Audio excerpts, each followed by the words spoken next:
Welcome to ABG Finance, where finance and markets align. Today's video is going to be on an important topic, and that is going to be what is an index. Quick note, index is the singular, and you might hear indexes or indices used as the plural. I'll be using indices. I apologize in advance if that bugs you. So getting into what is an index. Think of an index in the broad term as a measurement or benchmark of a larger set of related data. So this could be another example, a basket of goods, right? We're looking for the sum of a group or set of data. So in the context of a stock market index, there's a big difference between an index and an index fund. A stock market index can't be traded. These indices are used as underlyings to trade off of in index funds. I'm not explaining that difference in this video, but I will touch on that in a later video.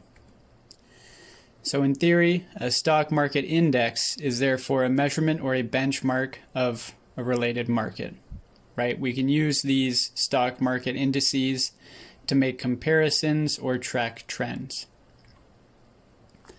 Here's a few examples of different stock market indices, right? Different categories. So it could be a global scale, regional, national, by sector, industry, could be commodity, could be trade balance related, or could be economic related, inflation, CPI, PPI, you name it. So in a hypothetical situation, right, this is just going to be a very basic case study. We're not focusing on a stock market index right now, just in the general sense, what is an index? So we're the owners of the company ABC. It's an international company, right? We sell cars. Our investors have asked us to create an index of our revenue across several different data sets. Those being the global, regional, and national scales. So we know we need to find out what our revenues are on the global, regional, and national scales for our company, ABC. So our company, ABC, has operations in Canada, USA, Spain, and the UK. In this example, remember we deal cars. So one car on the left here, one car is going to equal one auto dealership. So in our Canadian market, our Canada market, you can see we've got 11 cars, which means we have 11 auto dealerships, okay? Each of these 11 auto dealerships is going to be producing their own financial information. We know, based off what the investors want, that we're looking at revenue. So out of these 11 auto dealerships in the Canada market, we are going to take their revenue. The revenue on average across these 11 dealerships came out to a total of $12, okay?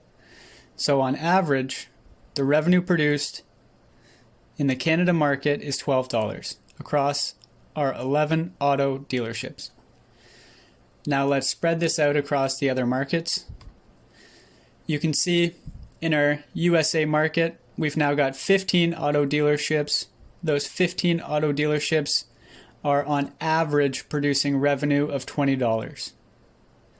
We have a difference here, right? We can see that our US market is a little bit bigger than our Canada market.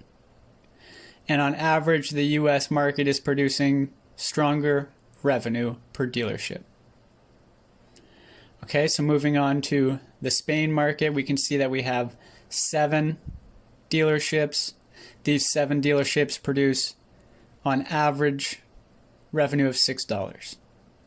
And then the UK, we can see we have 9 dealerships, and these 9 dealerships on average produce $10. So here we've defined our markets: Canada market, USA market, Spain market, UK market. And we know the revenue that is being produced within each of those markets on average, okay? Now we need to define what of these markets is global, regional, and national. So our global market index, we want to think of a global market index as the total of all of our operations, okay? Our international company, ABC, has operations in Canada, USA, Spain, and the UK. That means our global market index needs to encompass all the Canada market, the USA market, the Spain market, and the UK market. So that means that the revenue in each of those markets is going to be relevant to us. Moving on, right? We need our regional market. We've got 2 regional markets in company ABC, okay? We know we've got a Canada market and a USA market. We can combine those together. That's going to form our first regional index, North America, right? Canada and the USA market is our regional market of North America. The Spain and the UK markets are going to create the second regional market index. That's going to be the European, okay? The European regional market index. We have our global, which is Canada, USA, Spain, UK for global. We've got our first regional market, which is Canada and the USA for North America.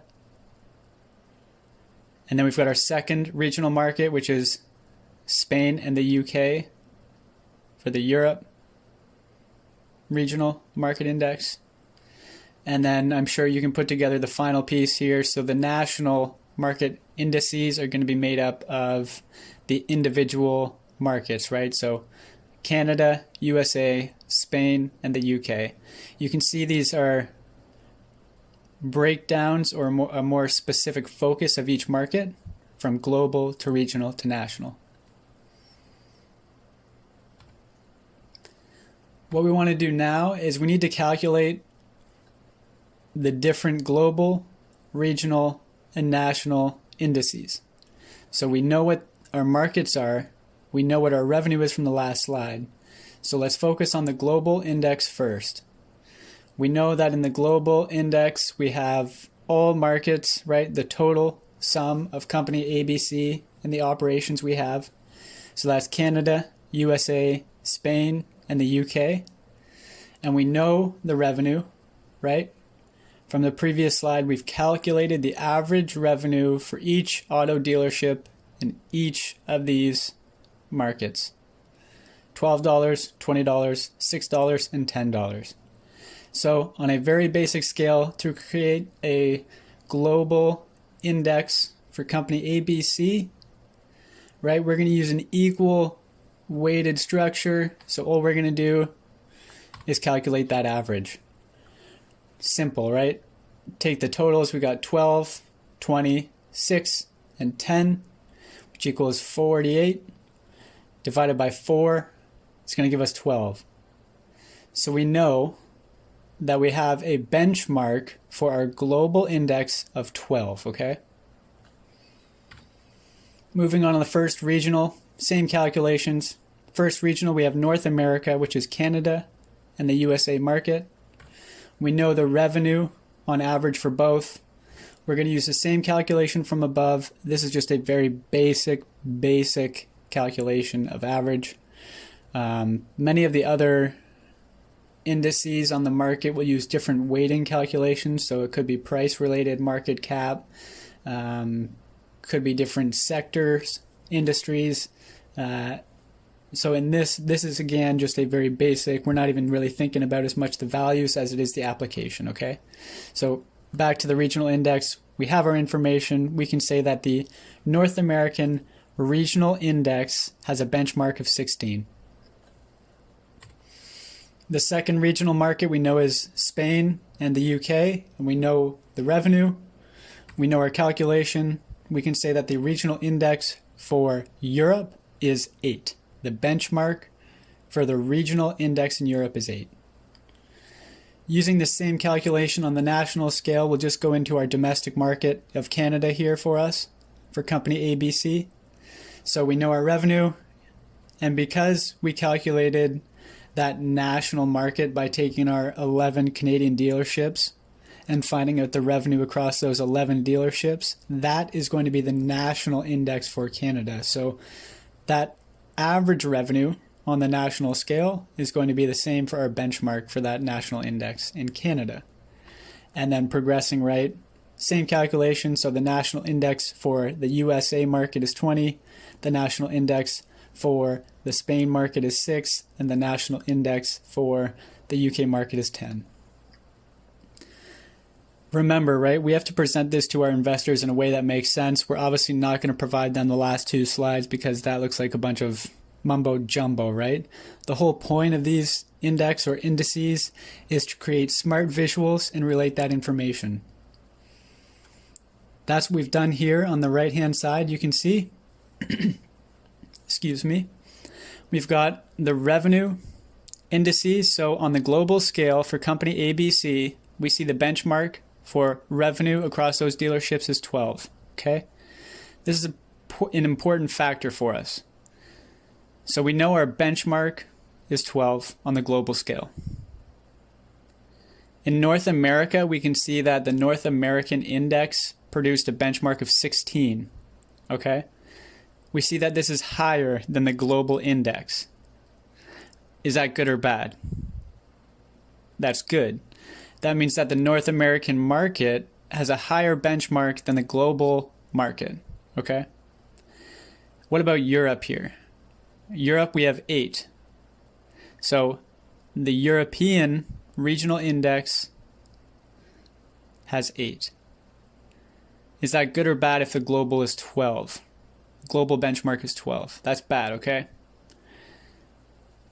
This might mean that in comparison, we might have issues or other factors. Maybe it's just the size of the market itself or market share in the European regional index.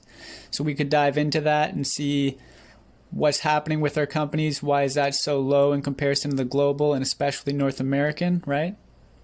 And then you can break down those North American and those European regional index farther to the particular national index. So Canada, we see it's right on the benchmark global. So our Canada market for company ABC is on par. We see the USA benchmark is 20. We see that's well above the global. So, right, if we take the USA index benchmark of 20 and the Spain index benchmark of 6, we might think to ourselves as a company, okay, maybe we want to focus some more investment into the USA market because we're getting better returns, right? We're finding greater success for whatever reason in those markets, according to the measurement of those national index benchmarks against the global index benchmarks. And then proceeding to UK, right? So the UK index benchmark is 10. So that means that on average, those companies are producing revenue of $10. And it's a little bit below the global index, but nothing to be too concerned about, right? Okay, so that's just a simple breakdown of how we could compile that information into some meaningful charts or figures for investors in this particular basic case study. So moving on, here's just a couple real brief examples of indices for the global, regional, and national. We haven't focused on different commodity, trade, or economic indices, right? These are just basic stock market indices. So on the global scale, we have many different options, right? So each one's going to be compiled of different numbers of companies, but also numbers of countries involved. So there's your global indices. We've got our regional indices, right? So global is going to encompass everything worldly, right? Many different markets. The regional is going to encompass a more specific focus. So we have Asia, Latin America, North America, and European, right? So it's a little bit more specific focus, but it's still a batch of goods or a basket of goods. And then the national. On the national level, this is focusing, right? I've highlighted these ones in green because they might be the most familiar. The NASDAQ is American, the S&P is American, the TSX is Canadian, and then the DAX, this is a German index. So taking this just one step farther, deeper look here at the three main indices we might see a lot of. So the NASDAQ composite, okay, the S&P 500, and the TSX composite. These are just their ticker symbols. And you'll note that each one has the arrow there. This means that they are indices or index, so they can't be traded. Okay, so where are these national indices located? We have America, and Canada. What companies do they focus on or include? The NASDAQ composite has nearly 3,000, right? So it's almost the entire NASDAQ stock exchange. Their focus is particularly on tech, okay? So it is the largest, most prominent U.S. companies, but it's tech weighted and tech focused. The S&P 500 is also American, and this is a very, very relevant one. Many people watch and follow this, okay? It's the 500 largest and most prominent U.S. listed stocks. So the S&P 500 is 500 large USA listed stocks. And of course, much like the NASDAQ, it is focusing on the largest, most prominent companies in that USA market. And then the TSX composite. This is one, I live in Canada, so this one I'm familiar with as well. This one's a little bit smaller, as Canada is much smaller than the USA.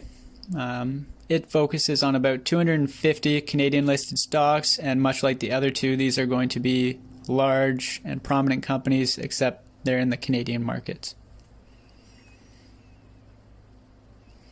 So here's our summary of stock indices. This first point is just a broad term for indices, not stock market related, right? So we know that an index is a measurement of a related stock market. Sorry, I should rephrase that. We know that an index is a measurement of a related set of data, and it is used as a benchmark, okay? When we refer it to stock indices, a stock index is a measurement of a related stock market or markets, and it's used as a benchmark of economic or market health, okay? So it's used as a comparison to see if things are good or bad. The second one, this is still the important thing to note, right? Focusing on stock market index. These cannot be traded, okay? Indices are used as underlyings to trade off of in index funds. They're used as benchmarks. They're just a calculation of a basket of goods to show us what values over time we have and make comparables on that information. The third, there's so many different types of indices.